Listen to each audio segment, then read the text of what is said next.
தட்டுங்க சார் கைய. உண்மையாலுமே நடுவர்களே சூப்பரான தலைப்பு, சுவையான தலைப்பு, அழகான தலைப்பு, அற்புதமான தலைப்பு. அது என்ன சார் தலைப்பு? ஏப்பா 1.5 மணி நேரம் பட்டிமன்றம் ஏன் இன்னொரு தடவை சொன்னா நீங்க என்ன குறைஞ்சா போயிருவீங்க? கம்மியா காசு வாங்குற பேச்சாளர்கள் நாங்க 4 தடவை சொல்லணும், உண்டுனா வாங்கிட்டு போறோம். நீங்க ஒரு தடவை சொல்லிட்டு போலான்னு பாக்குறீங்களா? இன்னொரு தடவை சொல்லுங்க சார். குடும்பத்தின் மகிழ்ச்சிக்கு பெரிதும் காரணம் ஆண்களின் உழைப்பா இல்லை பெண்களின் பொறுப்பா? அதுதானே சார் தலைப்பு. ஆமா. அதுக்கு பேசுற கண்டு பேச்சாளர் கொண்டு வந்து எதுக்கு 2 பெருச்சாலையில கொண்டு வந்து உட்கார வச்சிருக்கீங்க? அது இந்த 2 இடுங்கோமரிகளை கொண்டு வந்து மேடையில் உட்கார வச்சுக்கிட்டு அது வந்து சும்மா குதிக்குது, நான் அழகா இருக்கிறேன், நான் அழகா இருக்கிறேன், நான் அழகா இருக்கிறேன்னு. ஏக்க நான் சொல்றது உண்மைன்னா கையை தட்டுங்க. இந்த அம்மா வந்து என்ன சொல்லுச்சு? எங்க புடவையினால என்ன பலன் தெரியுமா?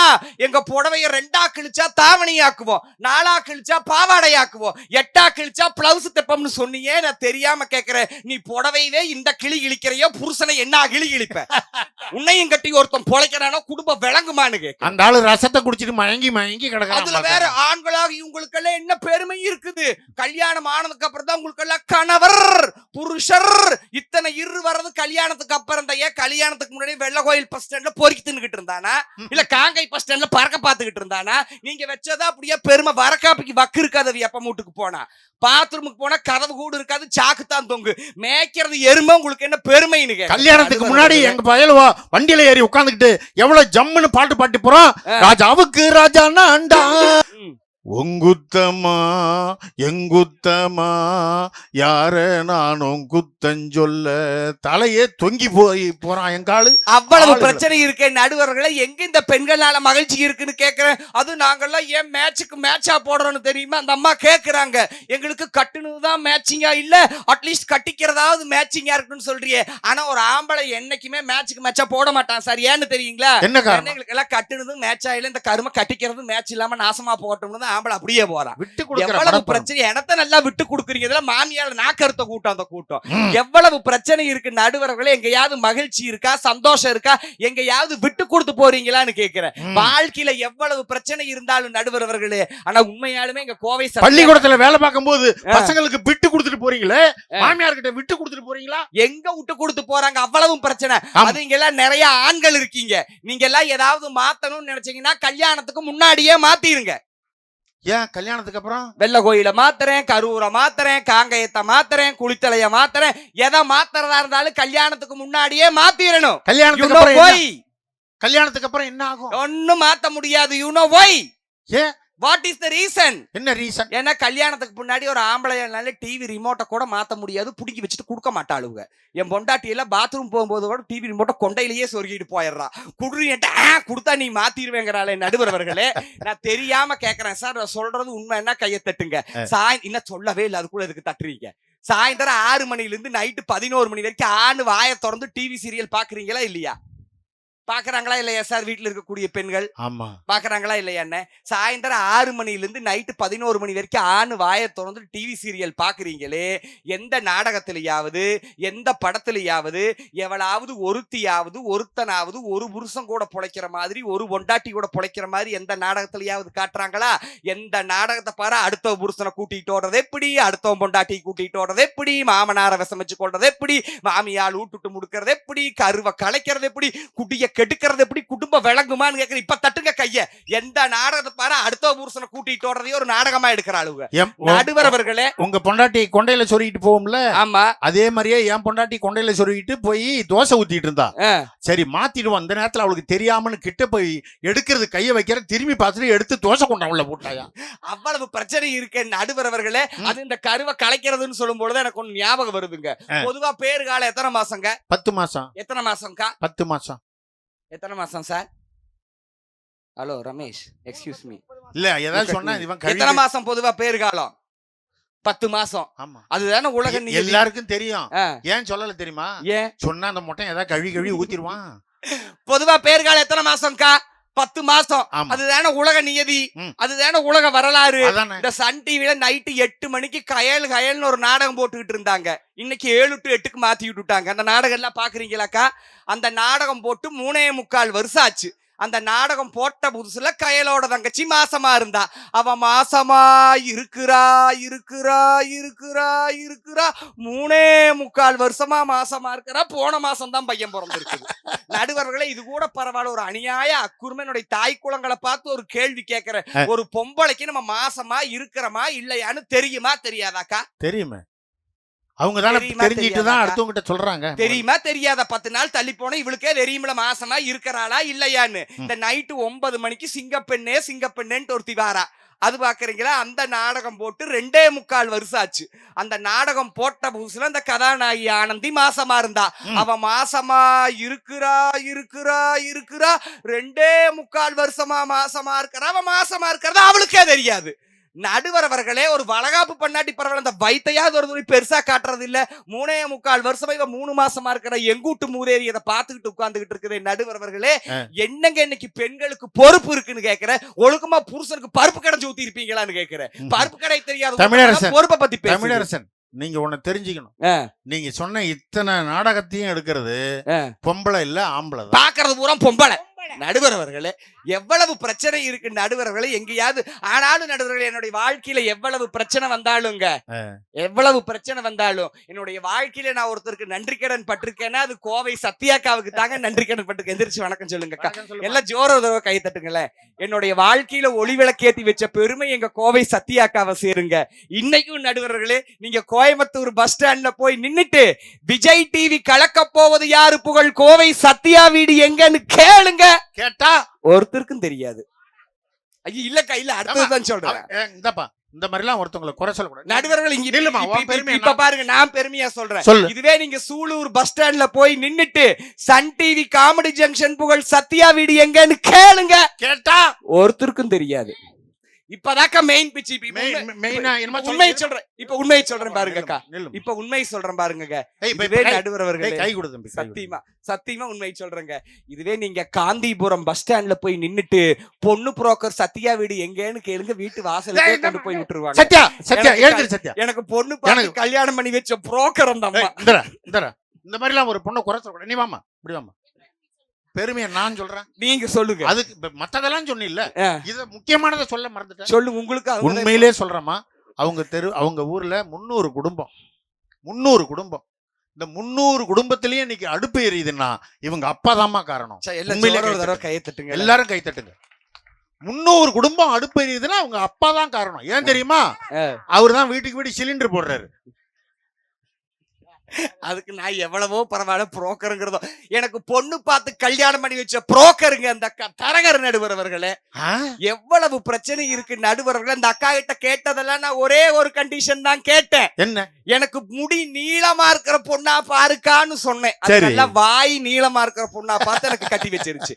வாழ்க்கையில எவ்வளவு பிரச்சனை. அது இந்த கல்யாணத்துல நடுவர்கள் என்ன உண்மையா மேடை சொல்றேன். இந்த ஒத்த புள்ள இருக்கிறவங்க தயவு செஞ்சு போய் பொண்ணு கட்டாதீங்கக்கா. ஏம்பா நிஜமா சொல்றேன். இந்த பொண்ணு பார்க்க போகும்போது இந்த புள்ளைய பெத்தவங்க பண்ற அலப்பறை இருக்கு. ஐயோ ஐயோ, எங்க ஊர்ல ஒருத்தனுக்கு இப்படித்தாங்க பொண்ணு பார்க்க போனாங்க. இந்த புள்ளைய பெத்த அம்மா அப்பான்னு சொல்றாங்க, ஒரே புள்ளைய போச்சுங்களா, எங்க புள்ளைக்கு நாங்க ரொம்ப செல்லம் கொடுத்து வளர்த்திட்டங்களா. சரி, எங்க புள்ளைக்கு வீட்டு வேலையெல்லாம் ஒன்னும் செய்ய தெரியாதுங்க. தெரியாது. உங்க பையன் தான் கொஞ்சம் அனுசரிச்சு போகணுங்க. சரிங்க. ஒரே புள்ளைய போச்சுங்களா, ரொம்ப செல்லம் கொடுத்து வளர்த்திட்டங்களா, அவளுக்கு சோறு தண்ணி எல்லாம் ஒன்னும் ஆக்க தெரியாதுங்க. நீங்க தான் கொஞ்சம் அனுசரிச்சு போகணும். ஒரே புள்ளைய போச்சுங்களா, ரொம்ப செல்லம் கொடுத்து வளர்த்திட்டங்களா, கொஞ்சம் கோவக்காரி டப்பு டப்புன்னு கையை நீட்டிடுவாளுங்க. மத்தபடி ரொம்ப நல்ல புள்ள, நீங்க தான் அனுசரிச்சு போகணும்னு சொல்றீங்களே புள்ளை பெத்தவியிலே. நான் தெரியாம உங்களை பார்த்து ஒரு கேள்வி கேட்கிறேன். ஒரு உதாரணத்துக்கு, ஒரு மாற்றத்துக்கு, ஆம்பளை பையனை பெத்தவங்க பொம்பளை புள்ளைய பெத்தவங்களை பார்த்து ஒரே பையனா போச்சுங்களா, எங்க பையனுக்கு நாங்க ரொம்ப செல்லம் கொடுத்து வளர்த்திட்டங்களா, எங்க பையன் வேலை வெட்டிக்கல ஒண்ணும் போக மாட்டானு, தின்னு போட்டு வீட்டுலதான் தூங்குவோம், உள்ளதான் பாடுபட்டு சோறு போடணும்னா பொண்ணு கொடுப்பீங்களான்னு கேட்கிறேன். எவ்வளவு பிரச்சனை. ஒரே பொண்ணை கட்டி கொடுத்தான் ஒருத்தன். கட்டி கொடுத்துட்டு 3 மாசம் இதே வசனத்தை தான் சொன்னான். 3 மாசம் கழிச்சு பொண்ணை பார்க்க வந்தான். மாப்பிள்ளை மட்டும் உட்கார்ந்து இருந்தான். எங்க மாப்பிள்ள என் பொண்ணை காணா. நம்மால சொன்ன ஒரே பொண்ணா போச்சிங்களா, ஒரே பொண்ணா போச்சிங்களா, விட்டு போயிடுச்சிங்க.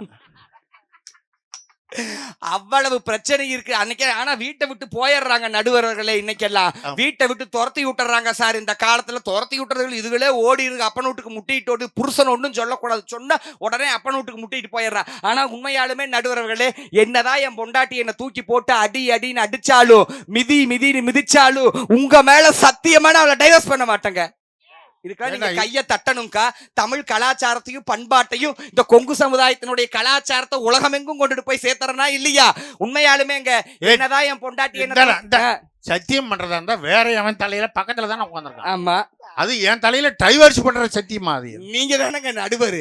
நடுவர்களே, என்னதான் என் பொண்டாட்டி என்ன தூக்கி போட்டு அடி அடின்னு அடிச்சாலும் மிதின்னு மிதிச்சாலும் உங்க மேல சத்தியமான அவளை டைவர்ஸ் பண்ண மாட்டேன். இதுக்காக நீங்க நல்லா கைய தட்டணும். தட்டுங்க கைய. அவ்வளவு அன்பு பண்பு பாசம் நினைக்கிறீங்களா சார்? அப்புறம் அதெல்லாம் ஒரு வெங்காயமும் இல்ல. ஏன்னா இன்னைக்கு மாடு சும்மா இருந்தாலும் சரி, கண்ணோடு இருந்தாலும் சரி, ஓட்டிட்டு போறதுக்கு ஆளுக்கு ரெடியா இருக்குது. கல்யாணமாகாதவளுக்கு 100 சாதகம் வந்தா டைவர்ஸ் ஆனவளுக்கு 1000 ஜாதகம் வருது. ஏற்கனவே கல்யாணம் 2 புள்ள பத்து ஃபேமிலி பிளானிங் பண்ணியிருந்தாலும் கூட்டிட்டு ஓடுறதுக்கு ஆளுக்கு ரெடியா இருக்குது. இன்னைக்கெல்லாம் இன்னைக்கு காலம் அப்படி கெட்டு போய் கிடக்குது. நடுவர்களே, இந்த பெண்களுக்கு என்ன பொறுப்பு இருக்குன்னு கேக்குறேங்க. எனக்கெல்லாம் கல்யாணமாய் 1 வருஷம் 8 மாசம் ஆச்சுங்க. 1 வருஷம் 8 மாசம் ஆச்சு. என் பையனுக்கு 11 மாசம் ஆச்சுங்க. ஏதோ கணக்கு இடிக்கிற மாதிரி இருக்குடா. கூட்டி கழிச்சு பாருங்க சார், கணக்கு சரியா. கல்யாணம் எவ்வளவு நாள் ஆச்சு? எனக்கு கல்யாணமாய் 1 வருஷம் 8 மாசம் ஆச்சு. பையனுக்கு எத்தனை வயசு? 11 மாசம் ஆச்சுங்க. அக்கா கணக்கு சரியா இருக்கா? என்ன இப்படி சரியாத்தான் இருக்கு. நல்லா கூட்டி கழிச்சு பாருங்க.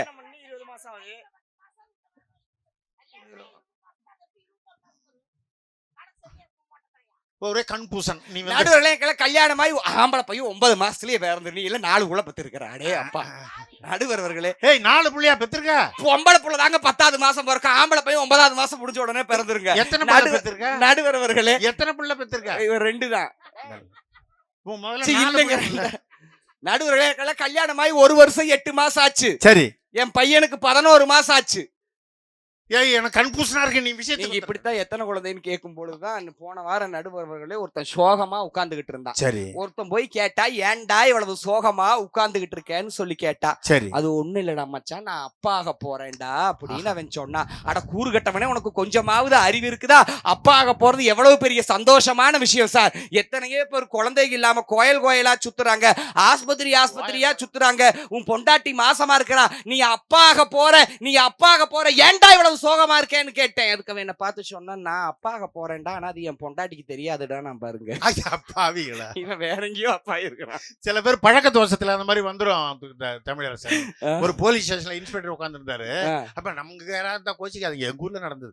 உட்கார்ந்து இருந்தாரா, ஒரு ஆள் வந்தான். சார், என் பைக்கு திருடு போயிடுச்சு சார். அப்படியா, கம்ப்ளைண்ட் எழுதி கொடு. இது குறித்து நீ யார் மேல சந்தேகப்படுற எழுதி கொடுன்னாரு. இன்னொரு ஆள் வந்தான். சார், என் மாட்டையவனே திருடிட்டு விட்டான். அப்படியா, இது குறித்து நீ யார் மேல சந்தேகப்படுற கம்ப்ளைண்ட் எழுதி கொடுன்னாரு.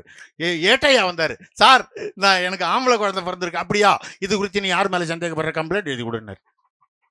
பழக்க தோஷத்துல இந்த மாதிரி ஆயிடும். அவ்வளவு பிரச்சனை. அக்கா எங்கக்கா போறீங்க? இதுமே மொக்க சோக்கெல்லாம் சொல்ல மாட்டேன், வந்து உட்காருங்க அக்கா. எந்திரிச்சு போகாதீங்க, என் சம்பளத்துல 500 ரூபாய் புடிச்சுக்குவாரு. நடுவர்களே, வாழ்க்கையில எவ்வளவு பிரச்சனை இருக்கு. அந்த பிரச்சனைகளை எல்லாம் தாண்டி ஒரு ஆம்பளை வாழ்ந்துகிட்டு இருக்கான என்னங்க மகிழ்ச்சி இருக்கு. ஒரு காலத்துல சமைச்சு தட்டுல போட்டாங்க புருஷனுக்கு. சமைச்சு நெட்டுல போடுறாங்க.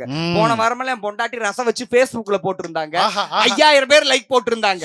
என்ன பார்த்து கேட்டா, மாமா நான் ரசம் வச்சு Facebookல போட்டிருக்கேன், 5000 பேர் லைக் போட்டிருக்காங்க, நீங்க ஏன் மாமா போடலன்னு கேட்டா. நான் சிரிச்சுக்கிட்டே சொன்னேன், 5000 பேர் ரசத்தை பார்த்தவங்கடி, நான் மட்டும் தாண்டி தின்னவன். 3 நாளா புடுங்கிக்கிட்டு போனது எனக்கு இல்ல தெரியும். கட்டுன புருஷனுக்கு ஒரு ரசம் வச்சு ஊத்த வக்கில். இந்த காலத்துல பெண்களுக்கு என்னக்கா பொறுப்பு இருக்குன்னு கேக்குறேன். ஒரு காலத்துல காலையில எந்திரிச்ச உடனே பெண்கள் பொறுப்பா இருந்தாங்க. ஒரு காலத்துல காலையில எந்திரிச்ச உடனே வாச தெளிச்சு கோலம் போட்டாங்க. இன்னைக்கு எல்லாம் காலையில எந்திரிச்ச உடனே வாட்ஸ்அப்ல ஸ்டேட்டஸ போட்டுறாங்க. வாழ்க்கையில அடுத்த கட்ட ஸ்டேட்டஸுக்கு போறதுக்கு வழி தேடிக்கிட்டு இருந்த காலம் மாதிரி இன்னைக்கு வெடிய காலையில வாட்ஸ்அப் ஸ்டேட்டஸ் வைக்கிறதுக்கு வழி தெரியாத காலத்துல வாழ்ந்துகிட்டு இருக்கிறமே நடுவர்களே, என்னங்க மகிழ்ச்சி இருக்குன்னு கேக்குறேன். இந்த திருமண வாழ்க்கையில எங்க பெண்களுக்கு பொறுப்பு இருக்குன்னு கேக்குறேன். கல்யாணம் ஆனவங்க காலையில ஸ்டேட்டஸ் வைக்குது. கல்யாணம் ஆகாத காலேஜ் பிள்ளைங்க 2 மெசேஜ் போட்டுக்குது. ராத்திரி 11 மணிக்கு அவனுக்கு மெசேஜ் வருது, நான் தொங்க போறேன், நீ தொங்க போறியா? தொங்க போறான்னா தூங்க போறதா மூதேவி தொங்க போறான்னு அடிக்குது இங்கிலீஷ்ல. பூரா போனு நடுவர்களே, பூரா டச் போனுக்கு ஏன் தெரியுமாங்க டச் போன்னு பேரு வந்துச்சு? வீட்டுக்குள்ள புருஷன் ஒரு பக்கம் டச், பொண்டாட்டி ஒரு பக்கம் டச், புருஷன் பொண்டாட்டிக்குள்ள நோ டச். எல்லா ஆளுக்கு ஒரு பக்கம் ரூமுக்கு வந்துட்டு போனத்தான் தடவிட்டு இருக்குதுங்க. எப்படிங்க குடும்பத்துல மகிழ்ச்சி இருக்கு, என்ன பொறுப்பு இருக்குன்னு கேட்கிற நடுவர் அவர்களே. யானைக்குட்டி மாதிரி பொண்டாட்டி இருந்தாலும் கூட அவ தத்த மாதிரி அழகா தாவி தாவி வரான்னு சொல்லி பாடக்கூடிய அளவுக்கு குடும்ப வாழ்க்கை சந்தோஷமா இருந்தா பெண்களுக்கு பொறுப்பு இருக்குன்னு சொல்லுவேன். இன்னைக்கு அந்த பொறுப்பு இருக்காங்க, தத்தை போல தாவும் அந்த சந்தோஷம் இன்னைக்கு வீட்டுல இல்லையே நடுவர்களே. பெண்களுக்கு என்னங்க பொறுப்பு இருக்கு? இந்த காலத்துல யாராவது மாமனார் மாமியார மதிக்கிறாங்களாங்க? இல்லப்பா. யாராவது மதிக்கிறாங்களாக்கா? Hello, excuse me, look at me. நான் காசை வாங்கிட்டு பேச, நீங்க கொடுத்துட்டு அங்க இருக்கு பேசிக்கிட்டு இருக்கீங்க. நடுவர் அவர்களே, ஒரு காலத்துல எல்லாம் மாமனார் மாமியார மதிச்சாங்க. இன்னைக்கு பொறுப்பான பொம்பளை அழகு யாராவது வீட்டுல இருக்கிற மாமனார் மாமியார மதிக்கிறாங்களாக்கா? ஒரு மாமனார் வெளியில வேலைக்கு போயிட்டு வீட்டுக்கு வந்தா வீட்டுக்குள்ள இருக்கிற மருமக என்னங்க பண்ணணும்? என்னக்கா பண்ணணும்? ஐயோ மாமா. மாமானா புருஷன் இல்லக்கா, மாமனார சொல்றேன். புருஷனை பெத்த அப்பனை சொல்றேன். ஐயோ மாமா, காலையில எந்திரிச்ச உடனே 6 மணிக்கே வேலைக்கு போனீங்களே மாமா, காப்பி கீப்பி குடிச்சீங்களா? டிஃபன் ஏதாவது சாப்பிட்டீங்களா மாமா? காப்பி ஏதாவது போட்டு தரட்டுமா? டிஃபன் எடுத்து வைக்கட்டுமான்னு ஒரு மருமக கேட்கணுமா இல்லையாக்கா? கேட்கணும். கேட்கணுமா இல்லையா சார்? கேட்கணுமா? எந்த மருமவளாவது இன்னைக்கு கேட்கிற அளவுல பொறுப்பா? வீட்டுல இந்த மாதிரி சேர் போட்டிருப்பாங்க நடுவர் அவர்களே. இப்படி சேர்ல உட்கார்ந்துக்க வேண்டியது. டீப்பாய் மேல தூக்கி இப்படி காலை வச்சுக்கிட்டு டிவி ரிமோட்டை, மாமனார் வாரானே நைட்டி போட்டு உட்கார்ந்து இருக்கிறமே மேல ஒரு துண்டக்கண்டு எடுத்து போடலாம்னு நினைக்கிறாங்களா? கிடையாது. TV remote. மாமனார் வாப்பாரு, தண்ணிக்குன்னு ஏதாவது இந்த புள்ள மோந்து குடுக்குமான்னு பாப்பாரு. இது குடுக்கற மாதிரி தெரியல. அவரே கிச்சன்ல போய் தண்ணி மோந்து குடிக்கிறாரு. மருமக இருந்து கேக்குது, மாமா தண்ணியா குடிக்கிறீங்க? ஆமாமா, எனக்கு ஒரு சொம்பு மோந்துட்டு வாங்க. அந்த மானங்கட்ட நாயும் கொண்டு வந்து கொடுக்கறானே நடுவர் அவர்களே. என்னங்க பொறுப்பு இருக்குன்னு கேட்கிறேன் இன்னைக்கு பெண்களுக்கு. இன்னைக்கு வீடுகளிலே இருக்கக்கூடிய எத்தனையோ ஆண் பிள்ளைகளை பெற்ற பெற்றோர்கள் நம்ம ஏதாவது வாய் திறந்து பேசணும்னா நம்ம பையன் கூட அவ சண்டை போடுவா, நம்ம பையன் வாழ்க்கை கெட்டு போகுமேங்கிறதுக்காக எத்தனையோ மாமனார் மாமியார்கள் இன்னைக்கு மருமகளை அனுசரிச்சு போற காலத்துல வாழ்ந்துகிட்டு இருக்கிறமே நடுவர் அவர்களே. என்ன பொறுப்பு இருக்குன்னு கேட்கிறேன் பெண்களுக்கு. எந்த இத்தனை கைதட்டு வருதுன்னா என்ன நினைக்கிறீங்க? எல்லாம் வேதனையில் இருக்காங்கன்னு அர்த்தம். அதுங்கள நிறைய பெண்கள் கூட்டம் அதிகமா இருக்கிறதுனால சொல்றேன். அது வயசானவங்க எல்லாம் முன்னாடி உட்கார்ந்துட்டு 2 பேர் தாக்கா, உங்களை சொல்லலக்கா, வயசானவங்க எல்லாம் சில பேர் உட்கார்ந்துட்டு இருக்கிறீங்க. அதனால சொல்றேன், நம்மளுக்கு வயசாகி போச்சு, எப்ப மண்டைய போடுவோம்னு தெரியாது. அதனால நம்ம நல்லா இருக்கும் போதே கழுத்துல காதல் இருக்கிறதெல்லாம் கழட்டி நம்ம புள்ள கிட்ட கொடுத்துறலாம். பொசுக்கு நம்ம மண்டை போட்டுனா புள்ள வர்றதுக்குள்ள மருமக ஆட்டைய போட்டுருவான்னு நினைச்சுக்கிட்டு நல்லா இருக்கும் பொழுதே கலட்டி கிளட்டி கொடுத்துட்டீங்கன்னா வச்சுக்கோங்களேன், உங்களை வெள்ள கோயில் பஸ் ஸ்டாண்ட்ல பிச்சை எடுக்கிறது கூட்டுருவாங்க இந்த காலத்துல. அதே மாதிரி ஆண்கள் நிறைய பேர் இருக்கிறீங்க. நம்மளுக்கு இருக்கிறது 1 ஏக்கரா பூமி. பொசுக்குன்னு நம்ம மண்டை போட்டா பிள்ளைகள்லாம் வந்து கையெழுத்து போடணும். நம்ம நல்லா இருக்கும் பொழுதே பையனுக்கு எழுதி வச்சிடலாம்னு எழுதி வச்சுட்டீங்கன்னா வச்சுக்கோங்களேன், உங்களை கொண்டு போய் கரூர் பஸ் ஸ்டாண்ட்ல பிச்சை எடுக்கிறது கூட்டுருவாங்க. நடுவர் அவர்களே, இந்த காலத்துல வீட்டில் இருக்கக்கூடிய அந்த கிழவனுக்கும் கிழவிக்கும் கழுத்துல நகநட்டு நொறுங்கா போட்டு அந்த கிழவன் பேர்ல 2 ஏக்கரா பூமியும் ஊடுவாசலும் இருந்தாத்தான் இன்னைக்கு வர மருமக்கமாருக்கு சோறு போடுறாங்கன்னா நடுவர் அவர்களே. இன்னைக்கு சொத்து இல்லாத மாமனார் மாமியார் எந்த மருமக்கமாராவது தாங்குறாங்களான்னு கேட்கிற தட்டுங்க கைய. சொத்தோட வந்தாத்தான் ஐயோ எங்க அத்தை, இது எங்க மாமனாரு, எப்போ சொத்து இருந்தா ஒண்ணுமில்லாத வெறும்பையா ஐயா அவனால எங்க தன்னாய் இங்க வந்து உட்காந்து இருக்குதும்பா. காசு இல்லாட்டி, காசு இருந்தா தான் இன்னைக்கு வீட்டில் இருக்கக்கூடிய உறவுகளை கூட மதிக்கிற காலகட்டத்துல வாழ்ந்துகிட்டு இருக்கிறமே நடுவர்களை. எங்க பொம்பளைகளுக்கு பொறுப்பு இருக்குதுன்னு கேட்கிறேன். பெண்களுக்கு பொறுப்பு இருக்கிறது உண்மையா இருந்தா நாட்டுல ஏங்க இத்தனை அனாதை இல்லங்களும் முதியோர் இல்லங்களும் வருது? நீங்க எல்லாம் ஒரு நாளாவது உங்க ஒப்பனாயால பாக்குற மாதிரி உங்க மாமனார் மாமியார் பார்த்திருப்பீங்களான்னு கேட்கிறேன். கேட்டா எங்க அப்பா என்ன வாய் அப்படி தெக்கை வடக்கையும் போகுது, கோபிக்கும் கோயம்புத்தூருக்கும். நிறைவா ஒரு 2 செய்தியை சொல்லி முடிக்கிற நடுவர்களே. எத்தனை பிரச்சனைக்கு நடுவில் இன்னைக்கு சமுதாயம் போயிட்டு இருக்குது. எங்க பெண்களுக்கு பொறுப்பு இருக்கு? இந்த காலத்துல நிறைய படிச்சவங்க இருக்காங்க சார். இங்க ஒரு காலத்துல ஒரு ஊருக்கே ஒருத்தங்க 2 பேர் தான் டிகிரி முடிச்சவங்க இருப்பாங்க. ஆனா இன்னைக்கு வீட்டுல 2 குழந்தைங்க 3 குழந்தைங்க இருந்தாலும் எல்லா குழந்தைகளும் படிக்க வைக்கிறாங்களா இல்லையாங்க? ஆமா, படிக்க வைக்கிறமா இல்லையாங்க? தன்னுடைய பேருக்கு பின்னால் கல்யாண பத்திரிகையில் பேர் போட்டுக்கிற BE, MBA, MBBS, MS, MSc போட்டுக்கிறமா இல்லையாங்க? தன் பேருக்கு பின்னால் போடக்கூடிய டிகிரியை தொட்டு பார்க்கும் போது இது என் தந்தையாரின் உழைப்பு என்பதை மறந்துவிட்டு பேசாதீங்க. சத்தியா MA, இந்த பெருமை எங்க இருந்து வந்துச்சு? உங்க அப்பன் சம்பாரிச்சு படிக்க வைக்காட்டி இந்த பெருமை வந்திருக்குமான்னு கேட்கிற நன்றி கேட்டவீங்களா? தெரியாம சொல்லிருச்சு, விட்டுருப்பா பாவம். நடுவர் அவர்களே, வீட்டுல தன்னுடைய குழந்தைகளை படிக்க வைக்கிறதுக்கு நடுவர் அவர்களே, அம்மா வீட்டுல இருந்துக்குவா சார், தான் குழந்தைய படிக்க வைக்கணும், ஃபீஸ் கட்டணும், நாயா பேயா அலைஞ்சு ராப்பகலா உழைச்சு கஷ்டப்பட்டு கொடுக்கற ஆண்கள் சார். அந்த ஆண்களுடைய உழைப்பு இல்லாம சந்தோஷம் வருமானு கேட்கிறேன். குழந்தை பாரம் உனக்கல்லவோ, குடும்ப பாரம் எனக்கல்லவோ. உங்களுடைய கடமை முடிச்சு போச்சு. ஆம்பளை சம்பாரிச்சு கொண்டு கொடுத்தானா வீட்டுல இருந்து பிள்ளை பசங்களை வளர்த்துறீங்க. அதை சம்பாரிச்சு கொண்டு கொடுக்கறதுக்கு ஒரு ஆம்பளை எத்தனை கஷ்டப்படுறான் சார். 10 மாதம் சுமந்து கொடுக்கறத நீங்க வேற என்ன பண்றீங்க? நடுவர்களே, பொதுவா பிறந்த நாள் வருஷத்துக்கு ஒருக்கா கொண்டாடுறோம் இல்லைங்களாங்க? ஆமா. ஒரு செய்தியை சொல்லி முடிக்கிறேங்க.